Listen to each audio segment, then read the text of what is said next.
The night before my wedding, a stranger called me at 2 in the morning and told me to cancel everything.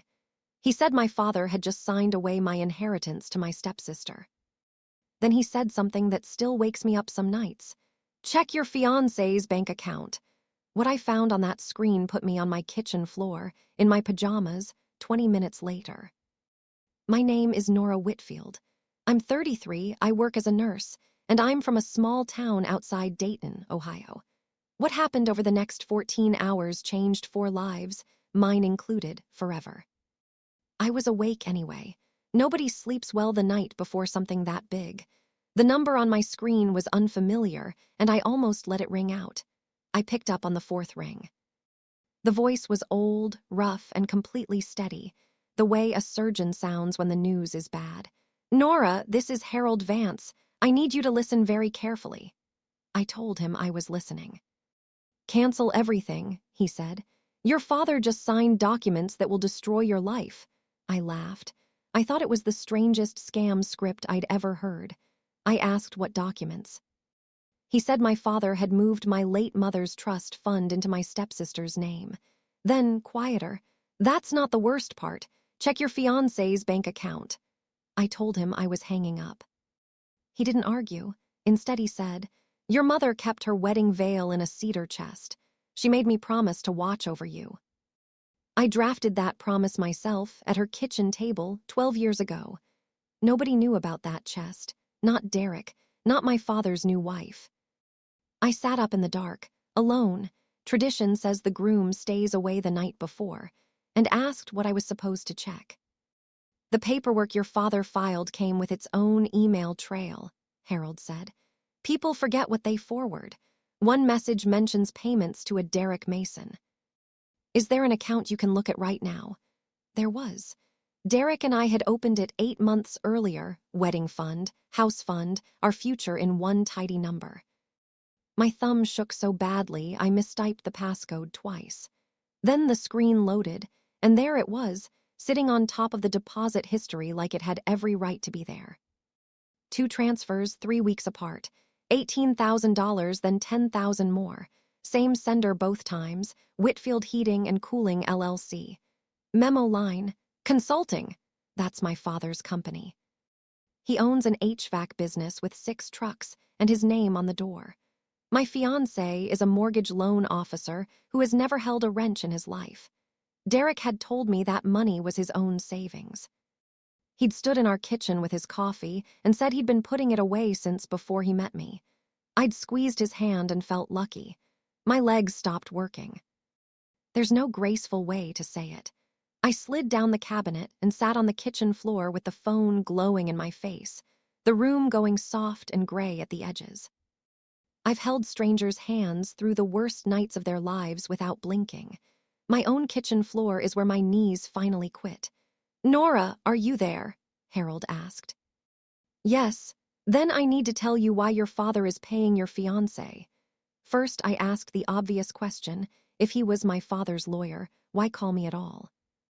Wasn't that the kind of thing lawyers went to jail for? I was never your father's lawyer, he said. I was your mother's. She named me trust protector when she set it up. My duty was never to Roger. It was to her wishes, and to you.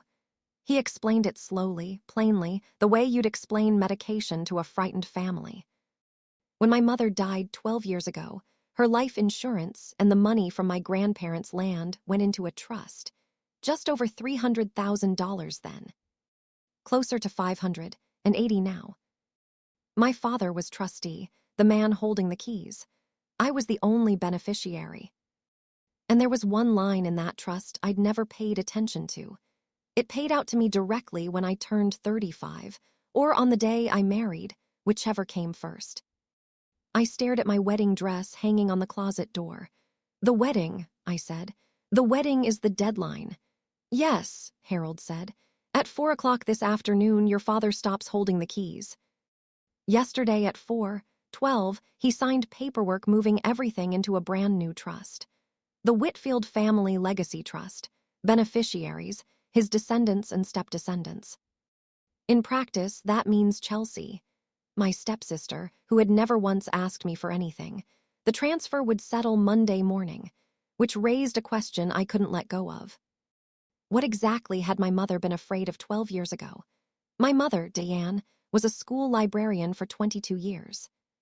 She smelled like old paperbacks and fabric softener and never once raised her voice at me.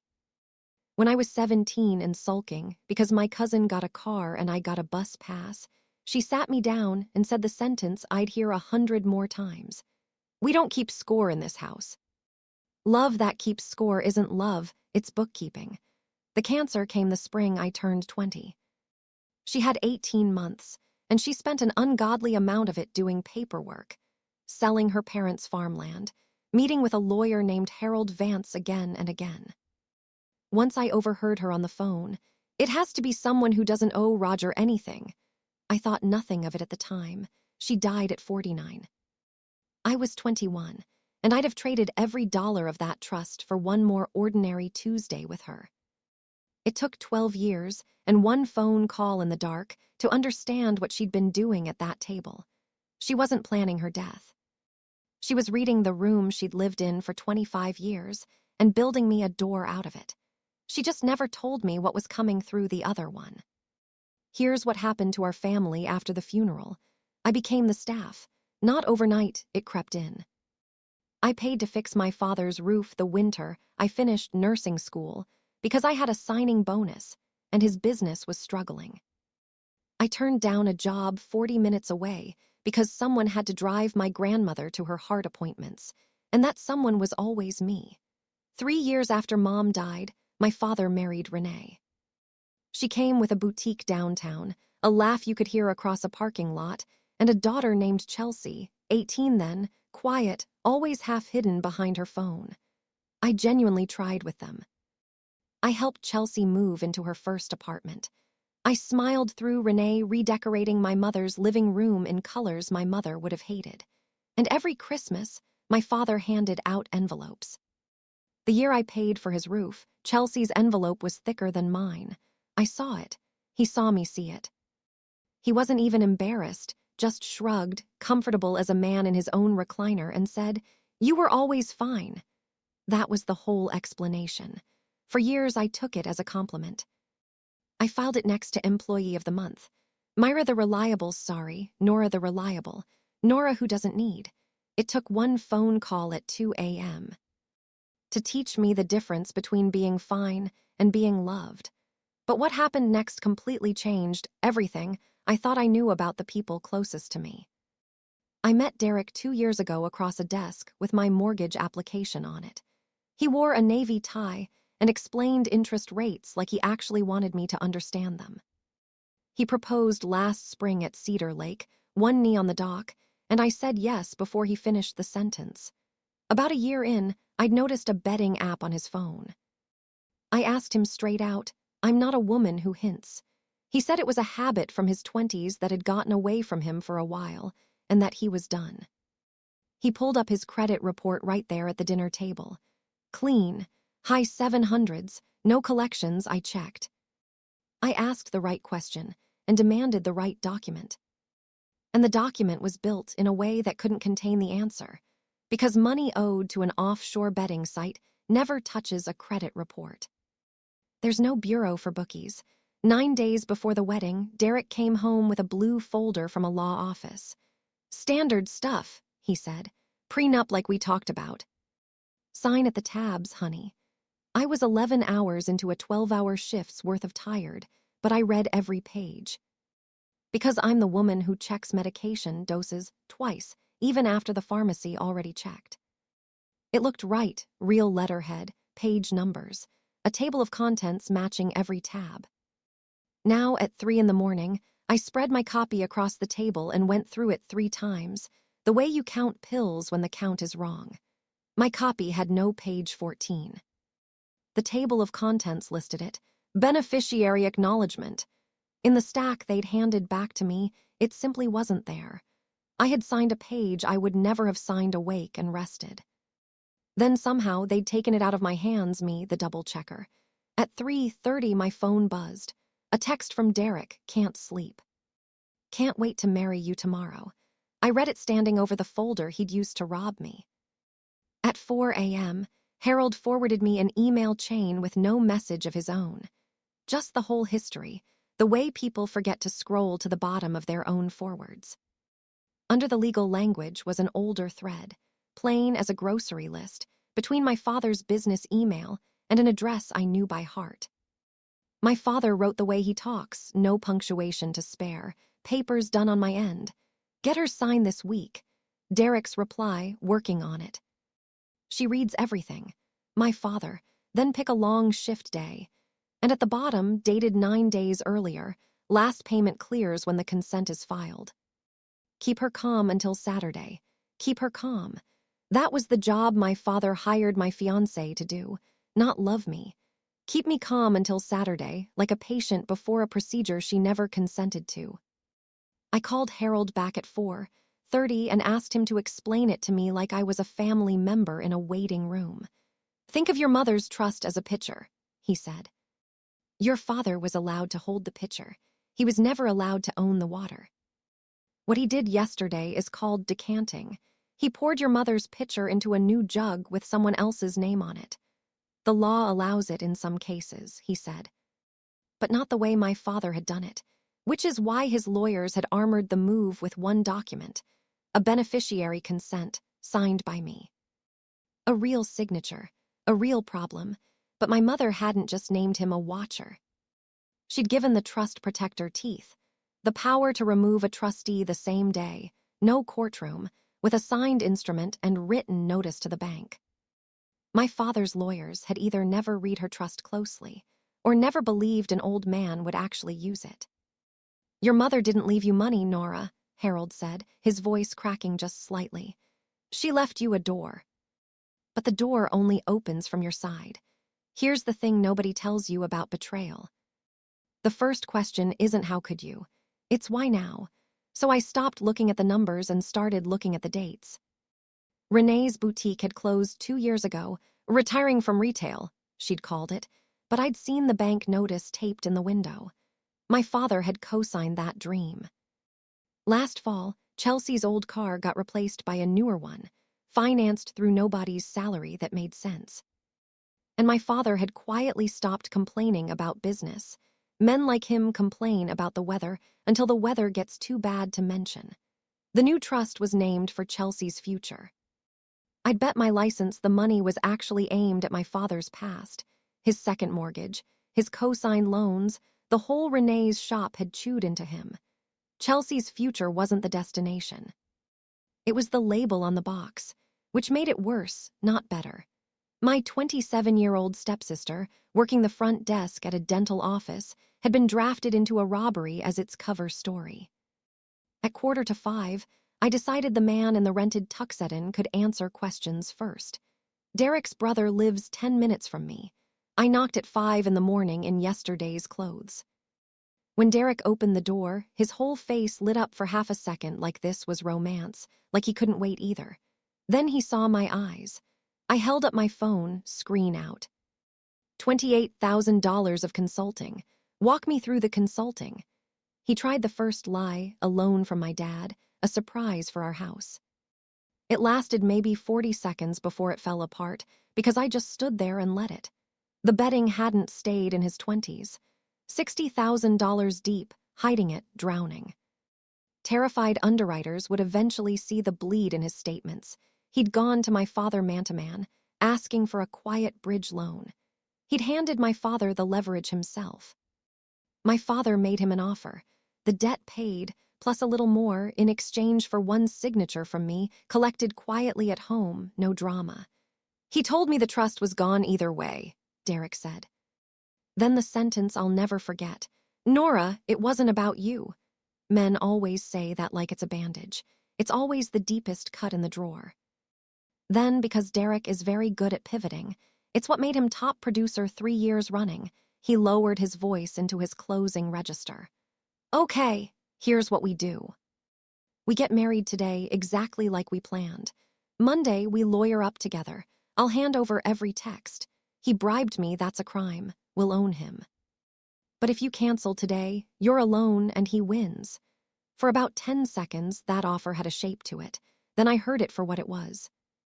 You'd testify against the man who paid you, I said, for a cut of what's left. I took the ring off. He reached for it. I closed my fist and put it in my jacket pocket instead. One down. The hard one was still asleep in his bed. If I had known what was still coming that morning, I might have driven straight home and stayed there. But I didn't. I drove back to my apartment as the sky turned the color of skim milk. At the foot of my bed sits my mother's cedar chest, hers before mine, with a hinge that sings one long note. On top, wrapped in tissue, was her wedding veil, ivory, fingertip length. I sat on the floor and held it for a long time. Then I folded it back into the chest, locked it with the little brass key from the junk drawer, and hung the key around my neck next to my skin, so I'd feel it all day. Not this wedding, I told her, out loud in an empty apartment. Maybe not any, but this one doesn't get to touch anything of yours. My parents' back door hasn't locked properly in 30 years. I let myself in at 6:30. My father was already up, sitting at the kitchen table under the stove light, work shirt on, coffee going cold, and beside it an envelope with a bank's name on it, and the word notice showing through the plastic window. A foreclosure letter. I know the look of them. He didn't reach to hide it, which told me he was past hiding. Your grandfather sold my mother's piano the winter the harvest failed, he said instead of good morning. Nobody called it stealing. They called it Tuesday. That's what a man does, Nora. He uses what the family has. For 30 seconds, standing in my dead mother's kitchen, I felt sorry for him. Then he kept talking and cured me. My mother's money was always family money, he said. The business had 2 bad years. Renee's shop wasn't her fault. Chelsea needed a runway. And then he looked at me, his firstborn, the one who'd paid for the roof over his head. Standing there in yesterday's clothes, with his betrayal loaded on my phone, and delivered the family motto like a blessing. You were always fine. There it was. Being fine was my crime. I'd committed 33 years of competence, and the sentence was, everything you have is surplus, and surplus belongs to whoever's standing closest to your father when he's afraid. I asked him one flat question. Did you pay Derek? He looked into his coffee cup like the answer was printed on the bottom, and he didn't say no. What he said was worse. I helped the boy with a debt so he could start clean with you. Call it a wedding gift. That's when the hallway floor creaked. Renee stood in the doorway in her robe, hair pinned, face done. She wasn't surprised, not by any of it. We were going to tell you after the honeymoon, she said gently, like a kindness. There had been meetings about me, a plan with phases. My honeymoon had been penciled in as a buffer period. My father, my stepmother, my fiancé, a law firm, a notary I'd never met, an entire committee had convened around my future, and the only person never invited into the room was me. Does Chelsea know? I asked. Renee didn't answer. That was an answer too, though I couldn't read it yet. My father stood and became the man the whole town knows sponsor of the little league team, firm handshake, everything under control. Here's what's going to happen, sweetheart.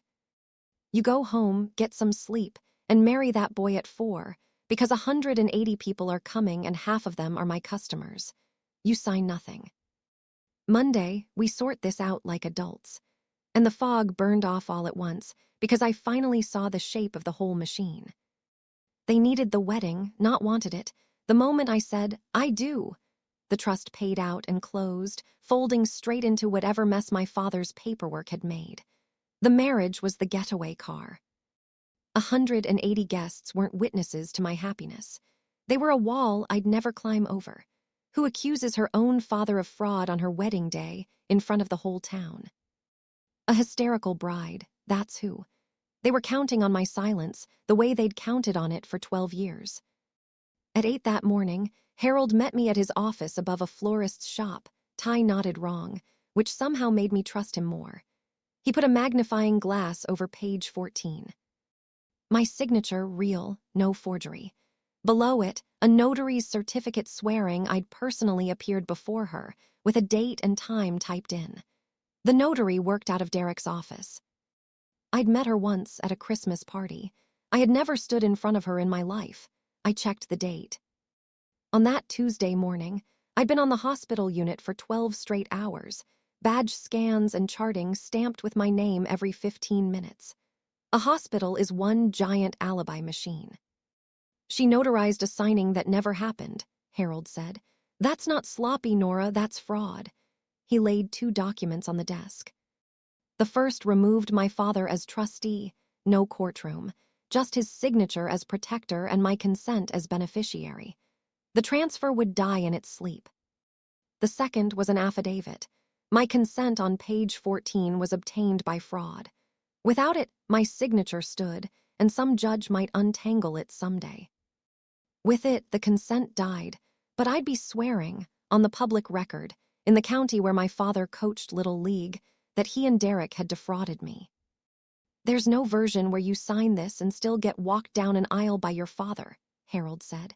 Your mother couldn't sign this for you. Neither can I. The door only opens from your side. I told him I needed an hour. Downstairs, Chelsea was leaning against my car, no makeup, arms wrapped around herself. Renee had called her. Is it true you're calling lawyers on your dad? She asked. I told her about the trust with her name on it, filled with my mother's money as of 4:12 the day before. I've read 10,000 faces in that hospital, faces lying about everything under the sun, and hers wasn't lying. She hadn't known. Then her eyes went wet and furious at once. I never asked for your money, Nora, but don't burn my mom's life down to feel righteous. You're the only one who can afford to lose. There it was again, the family arithmetic, out of the mouth of the one who'd never seen the books. My best friend Paige, my charge nurse, my maid of honor, my emergency contact for 9 years, showed up with 2 coffees and her bridesmaid dress still in plastic. She listened to all of it without interrupting. Then she asked me a work question instead of an opinion. When a family can't decide and the patient's circling, what do you tell them? We both knew the speech. Sometimes you can't save the limb and the life. Choose which one you're keeping, and choose while it's still a choice. You've been trying to save the limb for 12 years, she said. It's the life now. I ran the sequence like a chart that didn't add up. Sign the removal, the money locks, stays my mother's. Sign the affidavit, page 14 dies, and my father's name goes on a fraud file in the county where everyone knows his trucks.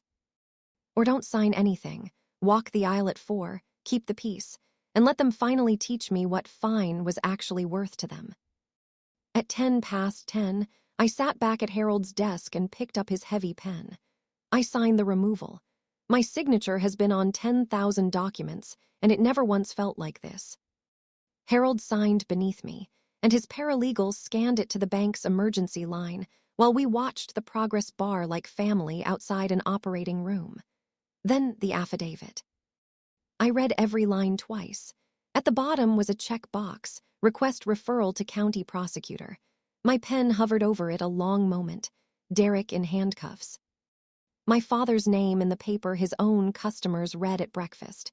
It was right there, and I'd earned it. I left the box empty. Not because he deserves mercy, I told Harold. Because I decide what I carry. At 10:31, the confirmation came through. Instruments received. Account frozen. Trustee authority suspended. It was done. The old life ended at 10:31 on a Saturday morning above a florist shop, and no one in it knew yet but me. 14 missed calls from my father. 1 voicemail, 30 seconds of breathing then. If you do this, you have no father. At 12:30, Derek showed up at my door in his full tuxedo, holding flowers. He did the whole number, the rehearsed speech. Last night, the worst mistake of his life. And then, because a salesman can never resist sweetening a deal, he leaned in with the closer. I talked to your dad this morning. He's willing to fix everything if we just get married today. Everybody wins. I felt absolutely nothing move in me, and the nothing was informative. The wedding had never been for me. It was the last asset they needed to strip. My vows, notarized by a pastor in front of the whole town, the final signature in the folder. The account's frozen, Derek, I said. Since 10:31. I watched him do the math, watched the flowers become just objects in his hand. There's nothing left in this for you. You can go. He stood there with his mouth open. I walked upstairs and didn't look back. Here's the part I still can't fully explain. At 3 o'clock, I put on my wedding dress.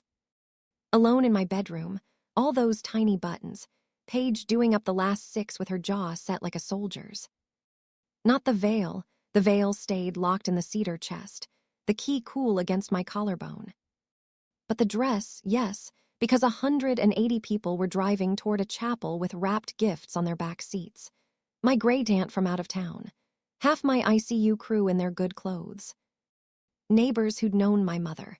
None of it was their fault, and they deserved to hear it from the bride, standing up, in person, not from a folded sign on a locked door.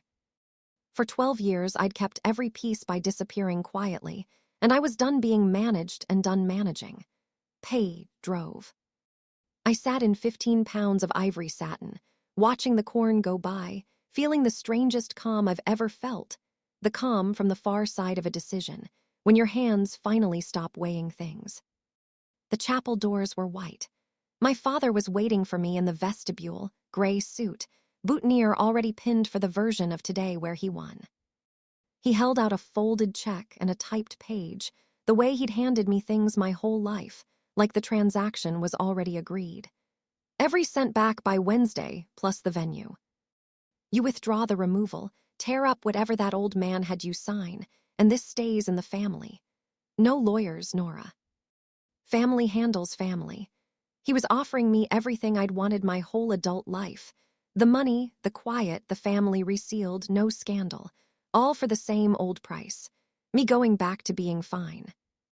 I heard my mother's voice so clearly I half turned my head. "We don't keep score in this house," I said quietly. "That's what Mom used to say. You remember. She meant love isn't a ledger. And you turned her dying gift into one. You priced her out. You priced me out. You made me an entry, Dad." He started to say my name in the voice that had ended every family argument since 1995. For the first time in 33 years, I kept talking. The removal stands. The affidavit stands. I'm not tearing up anything my mother built ever again. Then I took the check from his hand, felt him relax for half a heartbeat, she's taking the deal, and folded it in half and in half again, and tucked it into his breast pocket, behind the boutonniere. "Keep it," I said. "Buy back the house." I stepped around him and pushed the chapel doors open myself. 180 faces turned. The organist stopped mid-phrase. I walked up the aisle alone, in my dress, with no veil, no flowers, no father, and you could hear satin and floorboards and nothing else. I kept it short at the front. There will be no wedding today. Last night, I learned that people I trusted most made choices I couldn't stand beside. That's all you need from me. The dinner is paid for, please stay, eat, dance if the band's willing, and hug somebody you're honest with. Derek came up the side aisle, reaching for the microphone stand. Ready to perform devotion, one last time for the crowd. I didn't let him build to anything. I walked over, took his hand, and pressed the ring into his palm. "It wasn't about me," I said. "You told me so yourself." I watched the bandage he'd once offered me come back to him as a verdict. My father lost his composure in front of the whole town, not me. He came through the doors after me, boutonniere crooked, the folded check still in his pocket, and shouted, "Everything I did was for this family. She was always fine." The room went still. Every person in those pews had watched me be fine for 12 years. Fine at my mother's funeral, fine paying for things, fine covering shifts.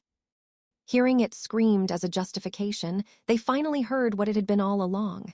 Not praise, a price tag. Renee pulled him toward the side door.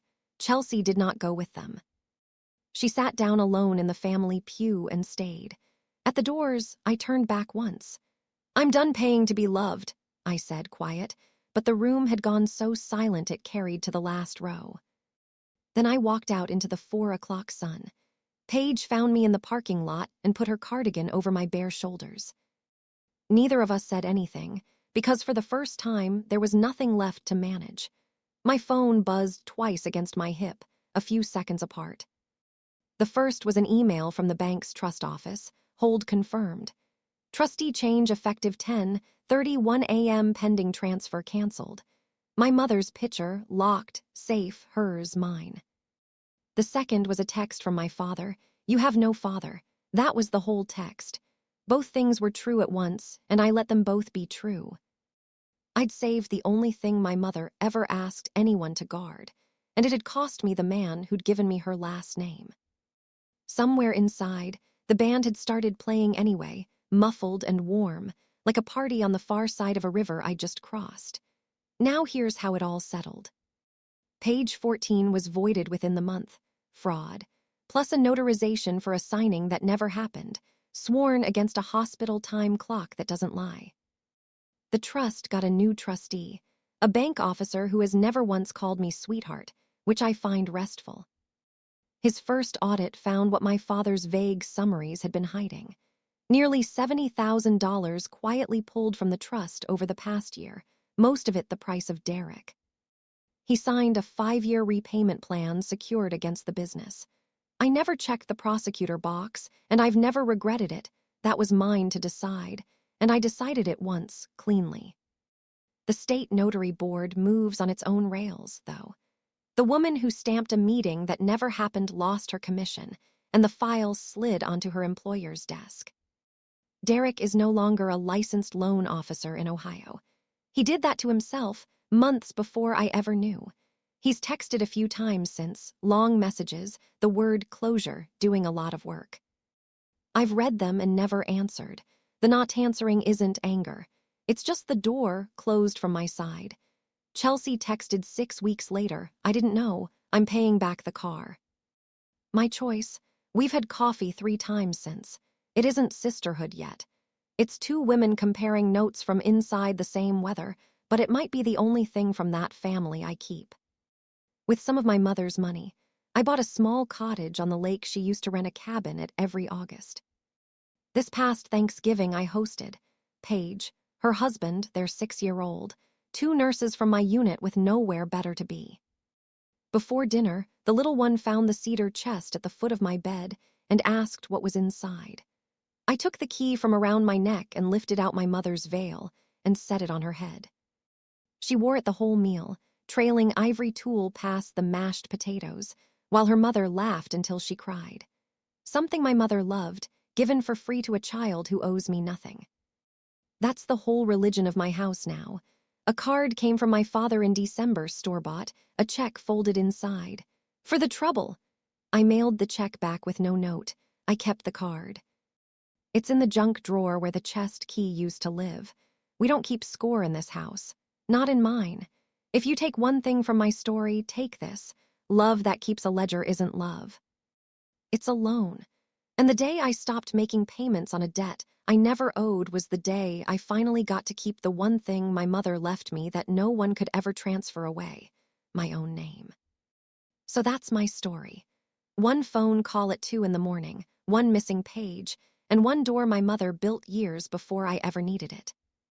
What would you have done in my place? Walked down that aisle or turned around?